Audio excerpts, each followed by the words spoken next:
Hello gentleman, this is Mohan. आज मैं share करने वाला हूँ how to win friend and influence people. अगर आप चाहते हैं कि आपका काम बेहतर हो और आप अच्छे रिलेशन बनाना चाहते हैं, साथ ही आप चाहते हैं कि लोग आपको ज़्यादा से ज़्यादा पसंद करें और आपकी कंपनी इंजॉय करें, तो डेल कार्नेगी की ये पुस्तक how to win friends and influence people को आपको ज़रूर पढ़नी चाहिए। दोस्तों, इस किताब में कई सारे ऐसे लेसन्स बताए गए हैं जिससे आप अपने लाइफ में अप्लाई कर सकते हैं। अगर आप इस किताब में बताए गए लेसन्स को सच में यूज़ करते हैं तो आप अपने पर्सनालिटी को और बेहतर बना पाएंगे। ये किताब सभी के लिए है। इसे एक मैरिड इंसान से लेकर single, leader, student, business owner और इंटरप्रेन्योर कोई भी पढ़ सकता है। इस दुनिया में किसी भी इंसान को इन्फ्लुएंस यानी कि प्रभावित करके उससे काम निकलवा पाना सच में एक आर्ट है। इस किताब में जो प्रिंसिपल बताए गए हैं वो आपको ये आर्ट सीखने में मदद करेंगे। इस किताब में बताई गई बातों को जानकर आप लोग न सिर्फ लोगों को इन्फ्लुएंस करने की कला सीख सकते हैं, बल्कि आप इन प्रिंसिपल को जानकर अपने कॉन्फिडेंस को भी बढ़ा सकते हैं। लेकिन हाँ, ये तभी हो पाएगा जब आप इन प्रिंसिपल को रियल लाइफ में प्रैक्टिस करेंगे, क्योंकि इन प्रिंसिपल को यूज़ करके आप अपने आसपास के लोगों से अपना काम आसानी से निकलवा सकते हैं। तो चलिए सबसे पहले ऐसी टेक्निक पर बात करते हैं जिसका यूज़ करके आप किसी को भी आसानी से हैंडल कर सकते हैं। दोस्तों, पहला प्रिंसिपल है डोंट क्रिटिसाइज और कंप्लेन। मतलब आपको लोगों की कड़वे और तीखे शब्दों से आलोचना या फिर बुराई नहीं करनी चाहिए। इस किताब का पहला प्रिंसिपल हमें बताता है कि हमें किसी इंसान की बुराई करने से पहले उसे समझने की कोशिश करनी चाहिए। मतलब हमें समझना चाहिए कि वो आदमी जिस तरह से बर्ताव कर रहा है वो क्यों कर रहा है। जब आप लोगों की बुराई करने की जगह उनकी स्थिति को समझने की कोशिश करेंगे, तब ये चीज़ आपके लिए ज़्यादा फायदेमंद साबित होगी, क्योंकि ऐसा करने से न सिर्फ आप दूसरों को समझ पाएंगे बल्कि अपने अंदर की सहनशीलता को भी और बढ़ा पाएंगे। द ग्रेट अब्राहम लिंकन ने भी इस प्रिंसिपल को फॉलो किया। अब्राहम लिंकन अपना एक्सपीरियंस शेयर करते हुए बताते हैं कि पहले वो भी अपने विरोधियों की सबके सामने आलोचना किया करते थे। इसकी वजह से एक बार एक विरोधी ने लिंकन की बात सुनकर उन्हें तलवार से मारने की धमकी दे दी थी, जिससे वो काफ़ी डर गए थे। इस घटना के बाद उन्होंने डायरेक्टली किसी भी विरोधी की आलोचना करना छोड़ दिया। यहाँ तक कि वो दूसरों को भी यही सलाह देते हैं कि उन्हें किसी की भी बुराई नहीं करनी चाहिए। दोस्तों, दूसरा प्रिंसिपल है give honest and sincere appreciation. मतलब आपको पूरी ईमानदारी और साफ मन के साथ दूसरों को प्रोत्साहित करना चाहिए। किसी भी इंसान से कुछ भी करवाने का एक आसान लेकिन बहुत ही फायदेमंद तरीका है उस इंसान के साफ मन से तारीफ करना, क्योंकि तारीफ सुनना हर किसी को अच्छा लगता है। और जब कोई किसी की तहे दिल से तारीफ करता है तो वो तारीफ उस इंसान के दिल पर आसानी से गहरी छाप छोड़ जाती है। आपकी की गई तारीफ उस इंसान के दिल में जिंदगी भर याद रहती है। इसीलिए जब आप उससे कुछ करने के लिए कहते हैं तो वो खुशी खुशी आपका काम करने के लिए तैयार हो जाता है। अगर मैं इस प्रिंसिपल को एक एग्जाम्पल के साथ समझाऊं तो एक बार एक कंस्ट्रक्शन साइट पर मैनेजर के कहने पर मजदूर उनके सामने सेफ्टी हेलमेट लगा लेते थे, लेकिन जैसे ही वो अपनी नज़र किसी काम से दूसरी जगह पर लगाते थे वो अपना हेलमेट निकाल देते थे। मैनेजर को भी ये बात पता चल गई, इसीलिए उन्होंने मजदूरों को हेलमेट लगाने के लिए फोर्स करने की जगह कोई दूसरा तरीका निकाला। मजदूरों को हेलमेट लगाने के लिए डांटने की जगह मैनेजर ने उनसे पूछा कि आपको कोई भी हेलमेट पसंद नहीं आ रहा है या फिर आपको इसकी फिटिंग अच्छी नहीं लग रही है। साथ ही मैनेजर ने यह भी कहा कि अगर इन दोनों में से कोई भी बात नहीं है तो आपको अपनी सेफ्टी के लिए हेलमेट जरूर पहनना चाहिए, क्योंकि वो नहीं चाहते कि उनके कीमती वर्कर्स को चोट लगे। मैनेजर ने जब अपने मजदूरों को अपनी लिए कीमती कहा तो मैनेजर की बातें सुनकर मजदूरों ने रोजाना हेलमेट पहनना शुरू कर दिया और मैनेजर की ये तरकीब काम कर गई। दोस्तों, तीसरा प्रिंसिपल है arouse in the other person an anger want. मतलब आपको दूसरे व्यक्ति के मन में उत्सुकता जगानी होगी। किसी भी काम को करवाने का सबसे अच्छा तरीका यही है कि आप उस काम को करने के लिए दूसरों को मोटिवेट कर दें। मान लीजिए आपके दिमाग में कोई बहुत ही अच्छा आइडिया आया है और आप चाहते हैं कि आप उस आइडिया पर काम करें, तो ऐसे में आपको दूसरे लोगों के सामने इस तरह से पेश करना होगा जिससे उन्हें ये बिल्कुल भी महसूस ना हो कि वो आइडिया आपका है, बल्कि उन्हें ये आइडिया अपना लगे। मतलब आपको अपने आइडिया को लोगों के दिमाग में पूरी तरह से घोल देना है, जिससे वो आपके आइडिया को अपना समझकर उस आइडिया में काम करने के लिए पूरी तरह से खुद को झोंक दें। बहुत से सक्सेसफुल लोग इस साइकोलॉजी का इस्तेमाल अपने प्रोफेशनल लाइफ में भी करते हैं। दोस्तों, इस प्रिंसिपल को समझाने के लिए डेल कार्नेगी अपना एक एक्सपीरियंस शेयर करते हैं और वो कहते हैं कि Brooklyn institute of art and science के ब्रिलियंट स्टूडेंट के लिए वो एक बार अच्छे अच्छे ऑथर को बुलाकर एक लेक्चर ऑर्गेनाइज करना चाहते थे। लेकिन प्रॉब्लम ये थी कि सारे ऑथर्स अपने काम में काफ़ी ज़्यादा बिजी थे। इसीलिए डेल कार्नेगी ने 150 स्टूडेंट के साथ मिलकर एक खत लिखा। उन्होंने उन टीचर्स को भेज दिया जिसे कार्नेगी लेक्चर में बुलाना चाहते थे। जैसे ही ऑथर को ये लेटर मिले वो अपना देश छोड़कर ब्रुकलैंड चले गए। ऐसा इसलिए हुआ क्योंकि इस लेटर में 150 स्टूडेंट ने अपने साइन किए थे और लेखकों से ये विनती की थी अगर वो वहां कर उन्हें सिखाएंगे तो उनके लिए ये बहुत गर्व की बात होगी। दोस्तों, इस तरह का लेटर पढ़कर कोई भी पिघल जाएगा और ऑथरों के साथ भी कुछ ऐसा ही हुआ। तो ये थे कुछ प्रिंसिपल जिसकी मदद से आप अपने आसपास के लोगों को आसानी से हैंडल कर सकते हैं। और आप इस बात को भी नज़रअंदाज नहीं कर सकते हैं कि लोग अक्सर ऐसे ही लोगों की मदद करते हैं या उन लोगों का काम करते हैं जिन्हें वो पसंद करते हैं। तो चलिए आगे के प्रिंसिपल में हम जानते हैं कि आखिर हम ऐसा क्या करें जिससे दूसरे लोग हमें पसंद करें। Principle 4, become genuinely interested in other people. मतलब आपको पूरे दिल से लोगों में इंटरेस्ट लेना शुरू करना होगा। अगर आप चाहते हैं कि दूसरे लोग आपको पसंद करें और अगर आप लोगों के साथ सच्ची दोस्ती बनाना चाहते हैं तो आपको हमेशा इस प्रिंसिपल को ध्यान में रखना चाहिए।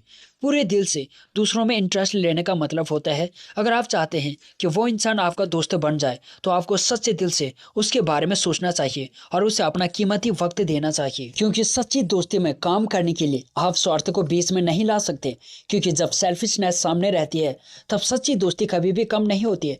लेकिन अगर आप साफ मन से किसी की मदद करेंगे या उसमें इंटरेस्ट लेंगे तभी आपकी दोस्ती हमेशा के लिए कायम रहेगी। अगर मैं इस प्रिंसिपल को और बेहतर तरीके से समझाने की कोशिश करूं तो आप इमेजिन कीजिए कि आप किसी फॉरेनर से दोस्ती करने की सोच रहे हैं। ऐसे में अगर आप विदेशी से उसी भाषा में बात करेंगे तो वो आपको पसंद करने लगेगा। इसका मतलब ये बिल्कुल भी नहीं है कि हमें अपने अस्तित्व को भूलकर दूसरों की तरफ बन जाना चाहिए, बल्कि हमें दूसरों को समझने के लिए उनकी कुछ बातों को ध्यान में रखना चाहिए और उनकी बातों को समझने की कोशिश करनी चाहिए। प्रिंसिपल नंबर 5 है, remember the name of the person. हर इंसान के लिए उसका नाम बेहद ज़रूरी होता है, क्योंकि अगर किसी के लिए अपना नाम ज़रूरी नहीं होता तो वो नहीं चाहता कि उसका नाम अमर हो जाए या फिर उसका नाम पूरी दुनिया में रोशन हो जाए। फेमस राइटर शेक्सपियर ने एक बहुत ही खूबसूरत बात कही है, व्हाट्स इन नेम, मतलब कि नाम में क्या रखा है। लेकिन शायद साहब ये बात सोचना भूल गए कि हर इंसान के लिए उसका नाम सबसे ज़्यादा ज़रूरी होता है, क्योंकि नाम ही वो चीज़ है जो एक आदमी को दूसरे आदमी से अलग बनाती है। इसीलिए अगर हम किसी इंसान को उसके नाम से बुलाएंगे तो वो उसके लिए ज़्यादा फायदेमंद होगा। आपने ज़्यादातर इस बात को नोटिस किया होगा कि जो लोग ऊंचे पद पर होते हैं वो अपने से नीचे काम कर रहे लोगों के नाम याद तक नहीं रखते हैं। लेकिन अगर आप एक अच्छा लीडर बनना चाहते हैं तो आपको अपने से नीचे पद पर काम कर रहे लोगों का नाम जरूर याद रखना चाहिए। दुनिया के बड़े बड़े महान बिजनेसमैन जैसे टाटा इस बात को भली भांति समझते हैं और वो इस प्रिंसिपल को फॉलो भी करते हैं। 6वां प्रिंसिपल है, talk in terms of other person से इंटरेस्ट, मतलब दूसरे इंसान के पसंद के हिसाब से बात करें। अगर आप चाहते हैं कि आप किसी इंसान से लंबे समय तक बिना बोर हुए बात कर पाएं तो ये प्रिंसिपल आपको ज़रूर ध्यान में रखना चाहिए, क्योंकि जब आप इस प्रिंसिपल को ध्यान में रखकर अपने बातचीत शुरू करेंगे तब आपको पता ही नहीं चलेगा कि कैसे आपने किसी से लंबी बातें कर ली। हम लोगों की एक आदत होती है कि जब हम किसी इंसान से पहली बार मिलते हैं तो हम उनसे अपने ही बारे में बात करने लगते हैं, जो कि एक बहुत गलत तरीका है। इसलिए जब भी आप किसी नए व्यक्ति से मिलें तो आपको अपनी बात कहने के साथ साथ अपने सामने वाले की बात को भी ध्यान से सुनना चाहिए। लिटरेचर के प्रोफेसर विलियम लियोन जब 10 साल के थे तब उनकी आंटी के घर में एक आदमी उनकी आंटी से मिलने आया था। तब छोटे विलियम वहीं पर खेल रहे थे। तब उन्हें बोट बहुत ही ज़्यादा पसंद थी। उस आदमी ने कुछ देर आंटी से बात की और फिर उन्होंने विलियम से बात करना शुरू कर दिया। जैसे ही उस आदमी ने विलियम से बात करना शुरू किया वैसे ही विलियम ने उस आदमी को अपने बोट के बारे में बताना शुरू कर दिया। जितनी जानकारी वो बोट के बारे में जानते थे उन्होंने सारी बात बता दी थी, लेकिन वो आदमी बड़े ही दिलचस्पी के साथ विलियम की हर बात को सुन रहा था। बातचीत पूरी हो जाने के बाद जब व्यक्ति वापस चले गए तब छोटे विलियम ने अपने आंटी से उस आदमी की तारीफ करना शुरू कर दिया। वो कहने लगी कि वो आदमी बहुत अच्छा है क्योंकि उन्हें भी मेरी तरह बोट बहुत ज़्यादा पसंद है। विलियम के ऐसा कहने पर उनकी आंटी ने उन्हें रोका और कहा कि विलियम, ये अंकल न्यूयॉर्क में एक लॉयर हैं, उन्हें बोट बिल्कुल भी पसंद नहीं है। विलियम लियोन की कहानी हमें सिखाती है कि हमें हमेशा अपने बारे में ही बात नहीं करनी चाहिए, बल्कि कई बार हमें दूसरों की बातों को भी सुनना चाहिए, आखिर वो कहना क्या चाहते हैं, क्योंकि दूसरों को समझने के लिए ये बहुत ही अच्छा तरीका होता है। दोस्तों, आज के टाइम में हम जितना कंफ्यूज हैं उतना शायद कभी थे। आज हमारे पास हर चीज़ के लिए मल्टीपल ऑप्शंस हैं। फॉर एग्जांपल, अगर आपको आज से 30 साल पहले बाहर जाके कुछ खाना होता था तो हमारे पास समोसे के अलावा शायद ही कोई ऑप्शन होता था। लेकिन आज के टाइम में अगर आपको बाहर खाने जाना हो तो आपके पास pizza, burger, chowmein, French fries, noodle, pasta जैसे बहुत सारे ऑप्शंस होते हैं दोस्तों। और इसी तरीके से जब बात आती है करियर की, तो वहाँ पर भी हमारे पास बहुत सारे ऑप्शंस होने की वजह से हम एक साथ मल्टीपल चीज़ें करना शुरू कर देते हैं। और लास्ट में मल्टीपल चीज़ें करने की वजह से हम हर काम में एवरेज रह जाते हैं। और अगर आप एवरेज बनोगे तो आपको बहुत ज़्यादा कंपटीशन फेस करना पड़ेगा, क्योंकि ये दुनिया एवरेज लोगों से भरी पड़ी है। लेकिन फिर भी आज के टाइम में हर जगह एक्सपर्ट की बहुत ज़्यादा डिमांड है, क्योंकि एक्सपर्ट ही हैं जो दुनिया को चलाते हैं। इसीलिए हर अमीर और फेमस इंसान किसी न किसी चीज़ में एक्सपर्ट होता है। For example Mark Zuckerberg and Bill Gates technology के एक्सपर्ट हैं, रोनाल्डो एंड मेसी फुटबॉल के एक्सपर्ट हैं, और विराट कोहली क्रिकेट के एक्सपर्ट हैं, और वॉरेन बफे इन्वेस्टिंग के एक्सपर्ट हैं। और इसी तरीके से हर अमीर और फेमस इंसान किसी न किसी चीज़ में एक्सपर्ट होता है, और उसने अपनी लाइफ में बहुत सारा टाइम उस काम को करने में लगाया होता है।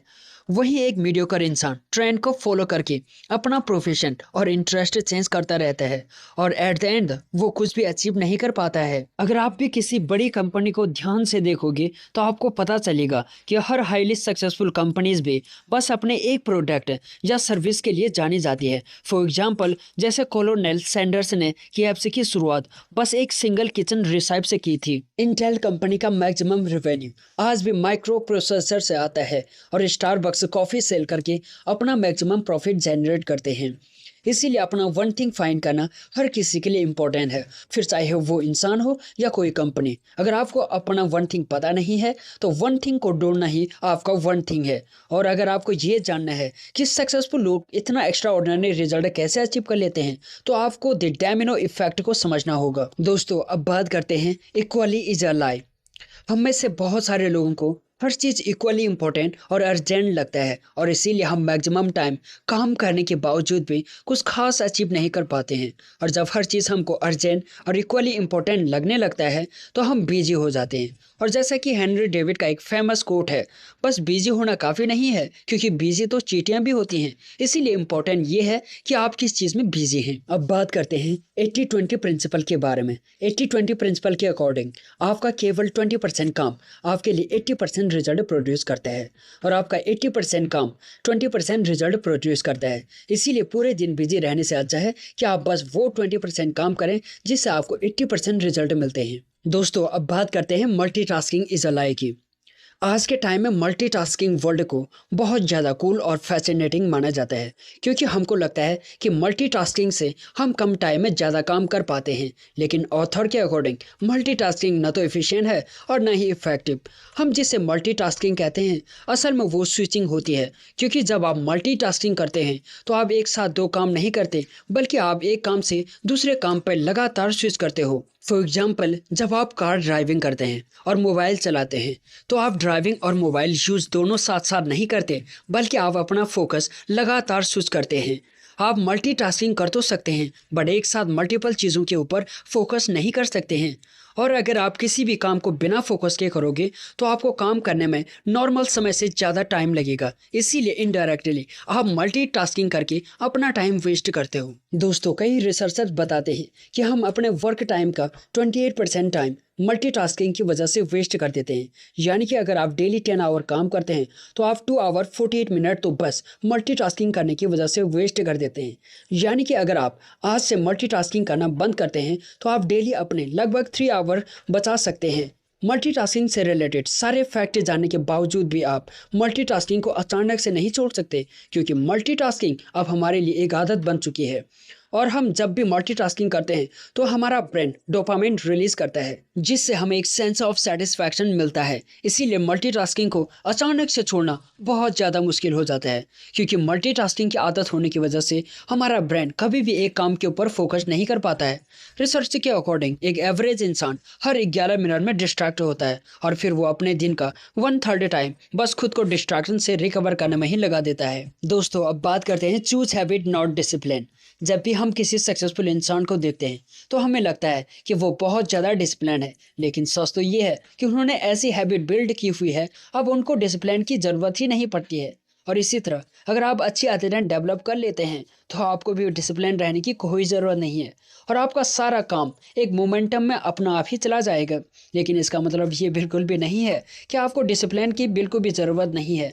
आपको इसकी ज़रूरत है, लेकिन बस हैबिट बिल्ड करने के लिए। दोस्तों, ऑथर के अकॉर्डिंग कोई भी हैबिट बिल्ड करने के लिए 18 डेज से लेकर 250 डेज तक लग सकते हैं। ये टाइम पीरियड इस पर डिपेंड करता है कि आपके लिए वो काम कितना ईजी या डिफ़िकल्ट है। लेकिन फिर भी 66 डेज के बाद मैक्सिमम हैबिट को सस्टेन करना आसान हो जाता है।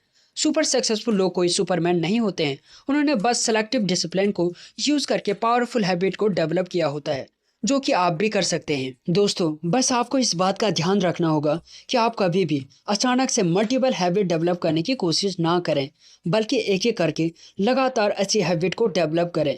क्योंकि कोई भी पॉजिटिव हैबिट अडॉप्ट करने के लिए हमको विल पावर की बहुत ज़्यादा ज़रूरत होती है। जिस तरीके से हमारे मोबाइल में लिमिटेड बैटरी, बाइक में लिमिटेड ऑयल और कार में लिमिटेड गैसेस होते हैं, उसी तरीके से एज ए ह्यूमन हमारे पास डेली लिमिटेड विल पावर होती है।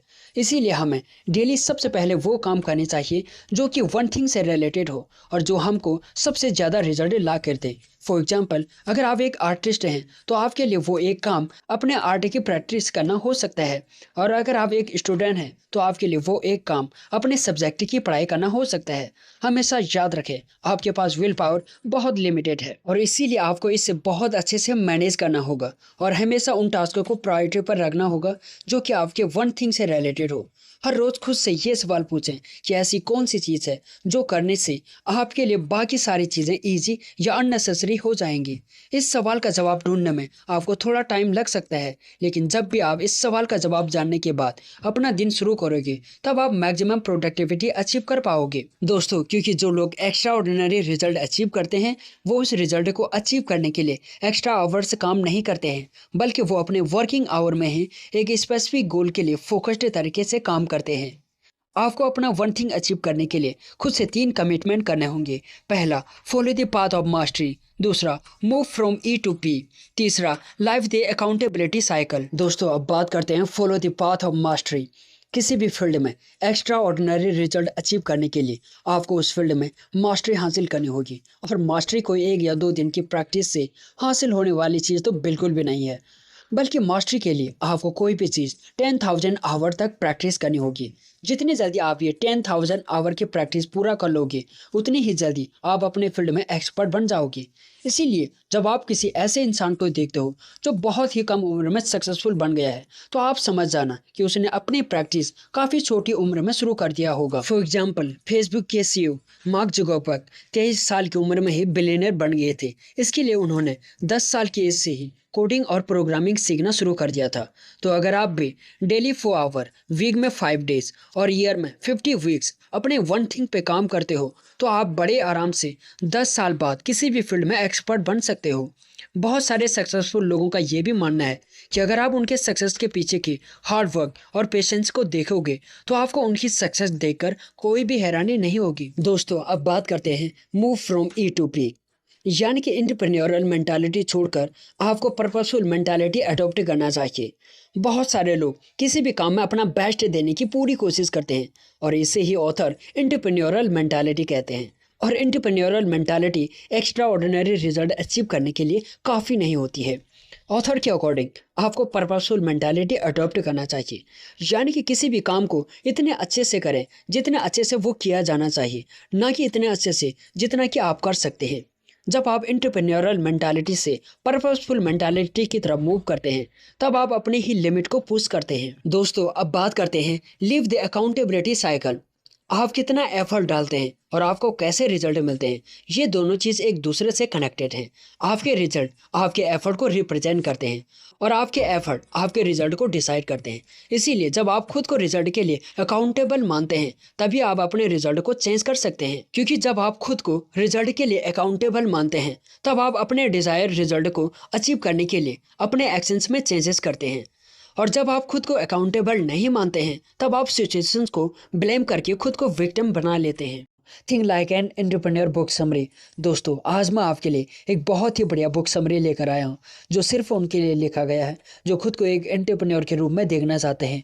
दुनिया के बहुत से लोग एक कर्मचारी हैं जो अपने जीवन से बहुत प्यार करते हैं, वो भी कुछ बड़ा करना चाहते हैं और अपने करियर में आगे बढ़ना चाहते हैं, लेकिन उन्हें अपने कंपनी से उतनी ज़्यादा आज़ादी नहीं मिल पाती है। साथ ही कभी कभी मार्केट के हालात बदलने से उन्हें अपने काम से हाथ भी धोना पड़ता है। दोस्तों, ये किताब बताती है कि किस तरह से एक कर्मचारी खुद को अपने काम में बेहतर बना सकता है। ये किताब बताती है कि किस तरह से आप एक एंटरप्रेन्योर की तरह सोचकर एक सीईओ की तरह एक्शन ले सकते हैं। इस किताब की मदद से आप जिम्मेदारी लेना सीखकर न सिर्फ अपने काम को बेहतर तरीके से करना सीख जाएंगे, बल्कि अपने सपनों को पाने के तरीकों के बारे में भी जान जाएंगे। दोस्तों, इस समरी को सुनकर आप सीख सकते हैं कि एक नई कंपनी में किस तरह से आप अपने काम की शुरुआत कर सकते हैं, किस तरह से आप अपने गोल्स को हासिल कर सकते हैं, किसी कंपनी को छोड़ते वक्त आपको किस तरह का बर्ताव करना चाहिए। चलिए अब शुरू करते हैं। एक नई शुरुआत को एक अच्छे प्लान की जरूरत होती है। जब आप किसी कंपनी में नए जाएंगे तो आपको वहां सबसे पहले खुद को साबित करके दिखाना होगा। लोग आपके लिए नए होंगे और शायद हालात आपका साथ ना दें। ऐसे में आपको इंतजार नहीं करना है कि कोई आकर आपको कुछ बताए, बल्कि आपको खुद से जिम्मेदारी लेकर अपने करियर को आगे ले जाना है। सबसे पहले पता कीजिए कि आपके बॉस को क्या चाहिए। अगर आपको किसी ने नहीं बताया कि आपको करना क्या है, तो सबसे पहले ये पता कीजिए कि आप अपने सुपीरियर को किस तरह से खुश रख सकते हैं। कुछ समय बिताने के बाद आपको ये पता लगने लगेगा कि आपके गोल्स क्या हैं। एक बार आपके हाथ में आपके गोल्स हों तो आप उसमें से सबसे ज़रूरी गोल्स को चुन सकते हैं और उसे हासिल करने पर काम शुरू कर सकते हैं। साथ ही छोटे छोटे गोल्स पर भी ध्यान देना मत भूलिए। जब भी आप किसी नई कंपनी में जाएं तो आप शुरुआत के 4 से 6 हफ्तों तक अपना पूरा जोर लगा दीजिए। इस तरह से हमेशा काम करना संभव नहीं है, लेकिन नई कंपनी में अपनी पहचान बनाने के लिए आपको ये करना ही होगा। कुछ समय के बाद आप वापस अपने पुराने रूटीन पर आ सकते हैं और एक नॉर्मल लाइफ चूज कर सकते हैं। दोस्तों, 4 से 6 हफ्तों की प्लानिंग कीजिए और इसमें अपने करियर को आगे लेकर जाने की कोशिश कीजिए, लेकिन साथ ही खुद को ठंडा रखने के लिए कुछ राहत पहुंचाने वाले काम करते रहिए। कसरत करना और अच्छा खाना खाना तनाव कम करने के लिए कुछ बहुत ही जरूरी काम है। किसी भी संस्था में आगे निकलने के लिए आपको एक एंटरप्रेन्योर के माइंडसेट की जरूरत होगी। बहुत से लोग बैठकर दूसरों के ऑर्डर का इंतजार करते रहते हैं, जबकि कुछ लोग सारे सिस्टम और अपनी जिम्मेदारी को समझते हैं और उसके हिसाब से खुद काम करते रहते हैं। इस तरह के लोगों को एंटरप्रेन्योर कहा जाता है।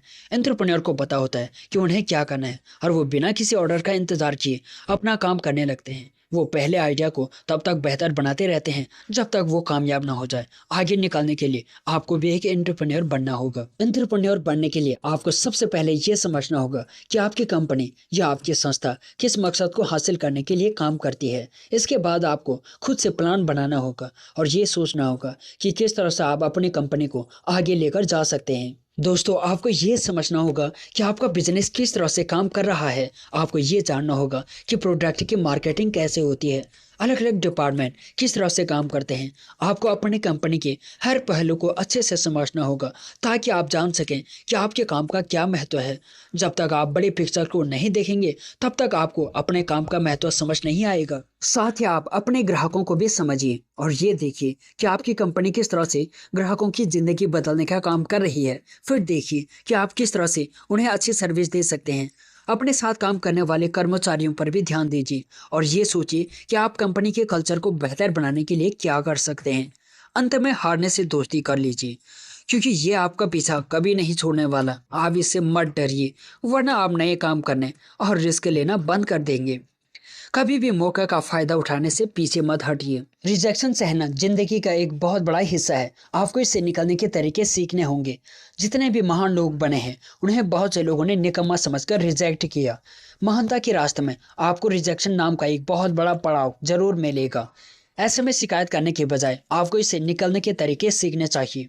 इससे निकलने का सबसे पहला तरीका है अपने भावनाओं के बारे में लिखना। आप एक डायरी ले सकते हैं और उसमें वो सब कुछ लिख सकते हैं जो आप महसूस कर रहे हैं। इससे आप खुद को अपनी भावनाओं से अलग करके उन्हें एक बाहरी व्यक्ति की नज़र से देख सकते हैं। इसके अलावा आप अपने साथ एक आभार जताने वाली डायरी भी रखिए। इसमें आप हर दिन ये लिखिए कि आप किस चीज़ के लिए शुक्रगुजार हैं। उन लोगों के बारे में लिखिए जो आपकी ज़िंदगी को बेहतर बना रहे हैं। इससे आप अपनी ज़िंदगी में हो रही अच्छी बातों पर ध्यान दे पाएंगे। आप अपने साथ के लोगों से अपनी परेशानी को बांट सकते हैं। इससे आपके मन का बोझ हल्का होगा और आप दूसरों की राय लेने से दुनिया को एक अलग नज़रिए से देख पाएंगे। आपके दोस्त और आपका परिवार मुश्किल वक्त में आपको संभाल सकता है। इसीलिए कभी भी अपनी परेशानी को अपने तक मत रखिए।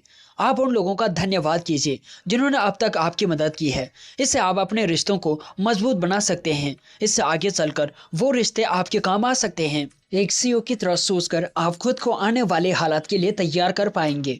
बदलाव शायद किसी को अच्छा नहीं लगता, क्योंकि हालात बदलने पर हमें खुद को बदलना होता है। हमें वो चीज़ सीखनी होती है जो हमें नहीं आती है, और वो काम करना पड़ता है जो हम नहीं करना चाहते। लेकिन ये अच्छा लगे या बुरा, बदलाव हमारी ज़िंदगी का एक बहुत बड़ा हिस्सा है जिससे बचने के लिए हम कुछ नहीं कर सकते।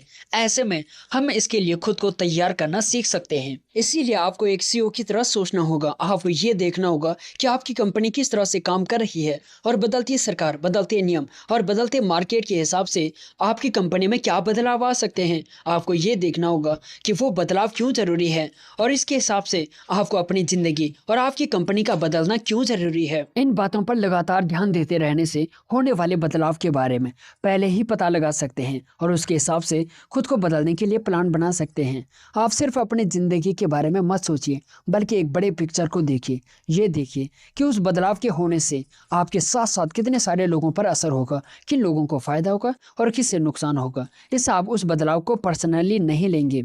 आपको ये नहीं लगेगा कि भगवान आपके साथ बुरा कर रहा है या फिर आपकी किस्मत खराब है।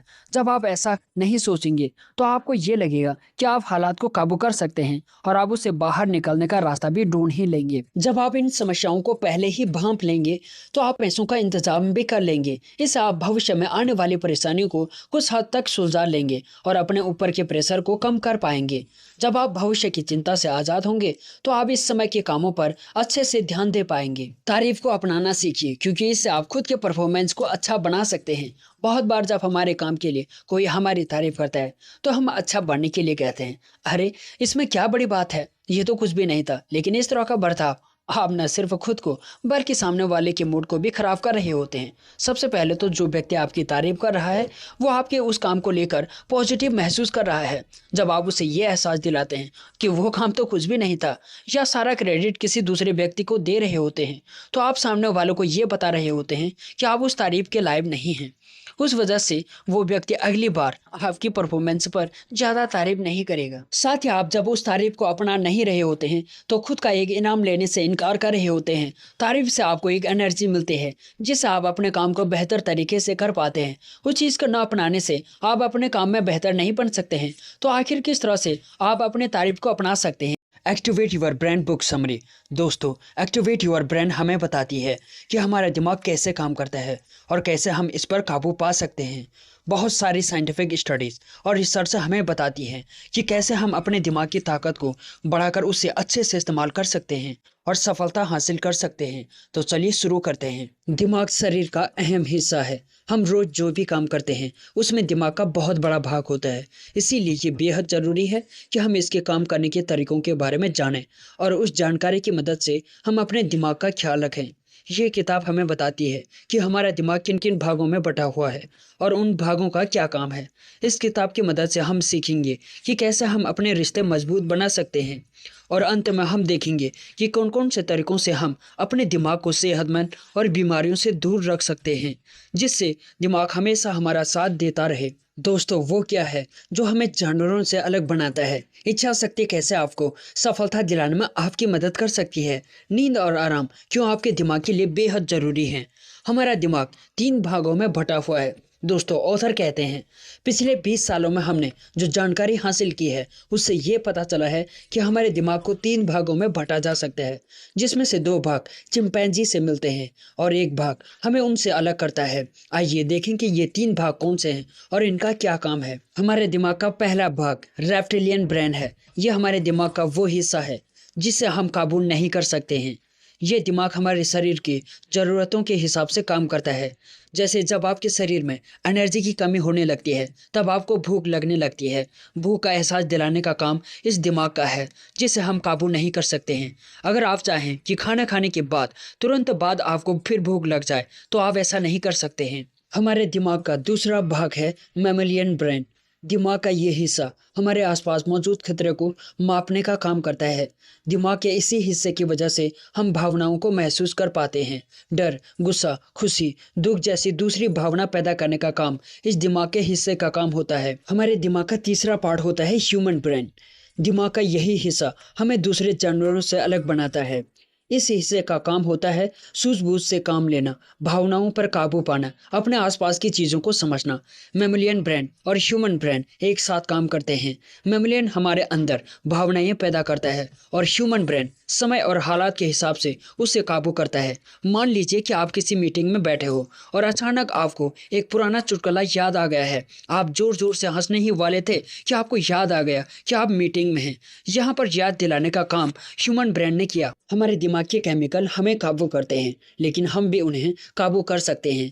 क्या आपके साथ कभी ऐसा हुआ है कि आपने जोश में आकर फैसला किया हो कि अब से आप रोज जिम जाएंगे, लेकिन 2 दिन बाद आपका जिम जाने का मन नहीं करता है? हमारे दिमाग में मौजूद केमिकल्स की वजह से ऐसा होता है। आइए देखें कि ये केमिकल्स कौन कौन से हैं और इनका क्या काम है।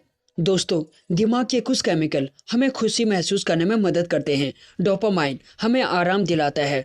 नोरेपिरेप्राइन हमारे किसी काम में इंटरेस्ट पैदा करता है और ऑक्सीटोसिन हमें दूसरों पर भरोसा करने और उनसे रिश्ते बनाने में मदद करता है। दोस्तों, एंड्रेलिन और कोर्टिसोल नामक केमिकल हमें आसपास के खतरों को भांपकर उनसे बचने या उनका सामना करने में मदद करती हैं। इन्हीं केमिकल की वजह से हम आज तक जिंदा हैं और जंगलों से निकलकर शहरों तक आ सकते हैं। लेकिन रोज के काम के तनाव और काम न करने के नतीजों की ओर की वजह से ये केमिकल हमारे अंदर बनते रहते हैं, जिसकी वजह से कैंसर और डायबिटीज का खतरा बना रहता है। दोस्तों, इस तरह से ये केमिकल हमें काबू करते हैं, लेकिन अच्छी खबर ये है कि हम भी इन केमिकल्स पर काबू पा सकते हैं। अगर आपका कोई काम करने का मन नहीं करता है, तो आप उस काम से होने वाले फायदों के बारे में सोचकर अपना मन उस काम में लगा सकते हैं। जब आप बिस्तर छोड़कर जिम में जाकर मेहनत करने के बारे में सोचते हैं, तो आपका जाने का मन नहीं करता। लेकिन अगर आप ये सोचें कि जिम जाने से आप सेहतमंद रहेंगे, तो आपका जिम जाने का मन करेगा। हर काम के फायदों को देखने पर आपका दिमाग तनाव वाले हार्मोन्स कम बनाएगा, जिसकी वजह से डोपामिन, नोरेपिरेप्राइन और ऑक्सीटोसिन का बनना बढ़ जाएगा और आपका काम करने का मन करेगा। दोस्तों, आप खुद पर काबू पाकर और हर हालात के लिए खुद को तैयार करके अपनी खुशी को बढ़ा सकते हैं। अगर आप खुद पर काबू नहीं पा सकते हैं, तो आप खुश नहीं रह सकते हैं। जिंदगी में उतार चढ़ाव आते ही रहते हैं और ये हमारी जिम्मेदारी है कि हम उनका सामना करें, और इसीलिए आप सबसे पहले अपना आप की जिम्मेदारी लेना सीखें। अक्सर लोग अपने हालातों के लिए दूसरों को दोष देते हैं। आपने लोगों को अक्सर कहते हुए सुना होगा कि सरकार अपना काम ठीक से नहीं कर रही है, कंपनी मुझे प्रमोशन नहीं दे रही है। ऐसे लोग सिर्फ अपने आप को छोड़कर सभी को बदलने की कोशिश करते हैं। इसीलिए जरूरी है कि आप सबसे पहले खुद को बदलें और खुद की जिम्मेदारी लेना सीखें। ज्यादातर लोग हमेशा सिर में जीते हैं। उनकी हालत उस मुर्गे की तरह होती है जिसके ऊपर हमेशा आसमान गिरता रहता है। उनके साथ ऐसा इसलिए होता है क्योंकि वो अपने आप को पूरी तरह से तैयार नहीं करते हैं। आप अगर कोई काम करने जा रहे हैं और आपको डर लग रहा है कि आपसे कुछ गलतियां हो जाएंगी, तो आप अपने आप को हर बुरे हालात के लिए तैयार कर लीजिए। आप उन गलतियों की एक लिस्ट बनाइए और हर गलती को सुलझाने का एक तरीका ढूंढ लीजिए। अपने आप को पूरी तरह से तैयार करके आप अपना आत्मविश्वास बढ़ा सकते हैं और अपने डर को कम कर सकते हैं, और इससे आपके अंदर डोपामिन की मात्रा बढ़ेगी और आप खुश रह सकेंगे। अपनी मंजिल को हासिल करने के लिए आपके पास एक मजबूत इच्छा शक्ति होनी चाहिए। 1970 में वाल्टर मिशेल ने बच्चों पर मार्शमैलो स्टडी की। इस स्टडी में उन्होंने बच्चों से कहा कि अगर वो अपने टेबल पर रखे गए मार्शमैलो को खाने से खुद को आधे घंटे तक रोक सकें, तो उन्हें 2 मार्शमैलो खाने को दिए जाएंगे। जिन बच्चों ने खुद पर काबू पा लिया, वो आगे चलकर सफल हुए। दोस्तों, इस आसान से स्टडी से ये बात साफ होती है कि अगर आपकी इच्छा शक्ति मजबूत है, तो आप एक दिन सफलता जरूर प्राप्त करेंगे।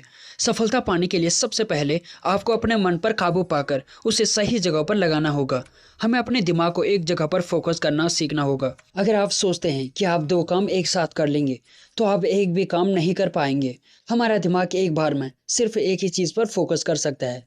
अगर आप एक काम पर अच्छे से फोकस कर उससे 1 घंटा तक करें तो आप ज़्यादा काम कर पाएंगे। लेकिन अगर आप ये सोचें कि आप 2 काम एक साथ करेंगे तो आप 4 घंटे उस काम को समय देने पर भी उस 1 घंटे के बराबर काम नहीं कर पाएंगे। इसके अलावा काम में गलती करने की संभावना 3 गुना बढ़ जाती है। दोस्तों, एक और स्टडी में पाया गया है कि अगर आपके काम को दूसरे लोग देख रहे हैं तो आप वो काम बहुत अच्छे से करने की कोशिश करेंगे। इसीलिए आप अपने काम के बारे में अपने दोस्तों को बताते रहिए। सफलता हासिल करने के लिए आप अपने बड़े लक्ष्य को छोटे लक्ष्यों में बांट दीजिए और उन छोटी सफलताओं को हासिल करने की कोशिश कीजिए। छोटी सफलताओं को आसानी से हासिल किया जा सकता है और इससे आपका हौसला भी बढ़ेगा। ऑक्सीटोसिन हमें दूसरों से अच्छे रिश्ते बनाने में मदद करता है। किसी नए स्कूल में जाने पर क्या आपको पहले दिन किसी से बात करने में थोड़ी घबराहट सी होती है? ऐसा इसलिए होता है क्योंकि हम दूसरे व्यक्ति के बारे में कुछ भी नहीं जानते हैं और हमारा दिमाग अनजान लोगों के बीच होने पर खतरा महसूस करता है। लेकिन जब हम उनके बारे में अच्छे से जान जाते हैं तब हमारा दिमाग ऑक्सीटोसिन पैदा करता है जिसमें हमें दूसरों पर भरोसा हो जाता है। दोस्तों, जब भी हम किसी नए व्यक्ति से मिलते हैं तो हर मुलाकात पर हमारे दिमाग में उसके लिए एक भावना पैदा होती है। अगर उसकी बातें हमारे लिए यादें बन जाती हैं और उसके साथ रहने में हमें खुशी मिलती है तो हमारे अंदर ऑक्सीटोसिन बढ़ने लगता है। हम उस व्यक्ति पर भरोसा करने लगते हैं। इसीलिए किसी भी रिश्ते को मजबूत बनाने का सबसे अच्छा तरीका है कि आप सामने वाले के साथ हंसें और अच्छी बातें करें और अपनी कुछ यादें बांटें। आप दूसरों की मदद के लिए उनका धन्यवाद कीजिए, उनसे अच्छे से बात कीजिए और हमेशा उनके काम के लिए उन्हें शाबाशी दीजिए। एक अच्छी टीम में आपने देखा होगा कि लोग अक्सर अपने टीम वालों को हाई फाई देते हैं। ऐसा करने से उनके अंदर ऑक्सीटोसिन बढ़ना बढ़ जाता है और वो एक दूसरे पर भरोसा करके एक अच्छी टीम बना लेते हैं। दोस्तों, रिश्ते बनाने का एक और अच्छा तरीका है कि आप सामने वाले की बातों को सुनकर उससे कोई अच्छा सा रिस्पॉन्स दें। जैसे कि अगर आपके किसी दोस्त ने आपको अपनी सफलता के बारे में बताया तो आप उसकी मेहनत और उसकी कामयाबी के लिए उसे शाबाशी दीजिए। दूसरों के साथ मिलकर हासिल की गई कामयाबी ज़्यादा खुशी देती है। आपने वो कहावत तो सुनी होगी कि खुशी बांटने से बढ़ती है। ठीक वैसे ही अगर आप दूसरों के साथ मिलकर कोई काम करेंगे तो उसमें आपको भी मज़ा आएगा और सफलता मिलने पर आपको ज़्यादा खुशी भी मिलेगी। ग्रुप में काम करने से कामयाबी जल्दी मिलती है। अक्सर आपने देखा होगा कि सुबह सुबह जो लोग टहलने जाते हैं वो अकेले नहीं जाते हैं, अपने साथ अपने किसी दोस्त को भी लेकर जाते हैं। ऐसा इसलिए क्योंकि अकेले के बजाय किसी के साथ कोई भी काम करने में ज़्यादा मज़ा आता है। अगर आप रोज़ अकेले ही टहलने जाएंगे तो आप जल्दी ही बोर हो जाएंगे। जब भी आप कोई नया काम करने जाएं तो अपने साथियों की राय और उनसे मदद ज़रूर मांगें। दूसरों की राय से आपको नए आइडियाज़ मिल सकते हैं। ऐसा देखा गया है कि जब हम किसी से मदद मांगते हैं तो वो हम पर ज़्यादा भरोसा करने लगते हैं और इससे भी आप एक अच्छे रिश्ते की शुरुआत कर सकते हैं। लेकिन ज़रूरी नहीं कि लोग हमेशा आपकी बात या आपके काम से सहमत हो। उनके काम करने का तरीका अलग हो सकता है, उनके सोचने और समस्या सुलझाने का तरीका अलग हो सकता है। इसीलिए आप उनकी बातों और विचारों की इज्जत करना सीखें। दूसरों की राय लेने से आपको हमेशा अपने काम के बारे में कुछ अच्छी और कुछ बुरी बातों का पता चल सकता है। आप उसकी मदद से किसी समस्या को सुलझाने का एक अच्छा तरीका ढूंढ सकते हैं। अगर आपको उनका आइडिया पसंद नहीं आता है तो आप उस आइडिया को नज़रअंदाज कीजिए, ना कि उस व्यक्ति को। हमारे दिमाग को अच्छे से काम करने के लिए अच्छे खाने की भी ज़रूरत पड़ती है। इसीलिए आप अपने खान पान पर खास ध्यान दीजिए। अपने खाने में सही मात्रा में ग्लूकोज, फैट, प्रोटीन और दूसरे माइक्रो न्यूट्रिएंट लीजिए जिससे आपका शरीर और आपका दिमाग अच्छे से काम कर सके। आप पैकेट के खाने से जितना ज़्यादा दूर रहेंगे आपकी सेहत के लिए उतना ही बेहतर होगा। आप फल खाइए, बेर खाने से आपकी याददाश्त अच्छी होगी, सेब खाने से आपका दिमाग तेज होगा, चॉकलेट खाने से हार्ट अटैक का खतरा कम होगा और मेवा खाने से आपको चीज़ें लंबे समय तक याद रहेंगी। खाने के अलावा पानी भी बेहद ज़रूरी है। हमारे दिमाग का 75% भाग पानी का होता है। इसीलिए आप एक दिन में जितना पानी पी सकें उतना पीजिए। तनाव से छुटकारा पाने का सबसे अच्छा तरीका है सोना और आराम करना। क्या आप हमेशा तनाव में रहते हैं? क्या आप अपने काम पर सही से फोकस नहीं कर पाते हैं? क्या आप किसी भी आसान काम में आसानी से उलझ जाते हैं और उससे सुलझा नहीं पाते हैं? अगर इन सब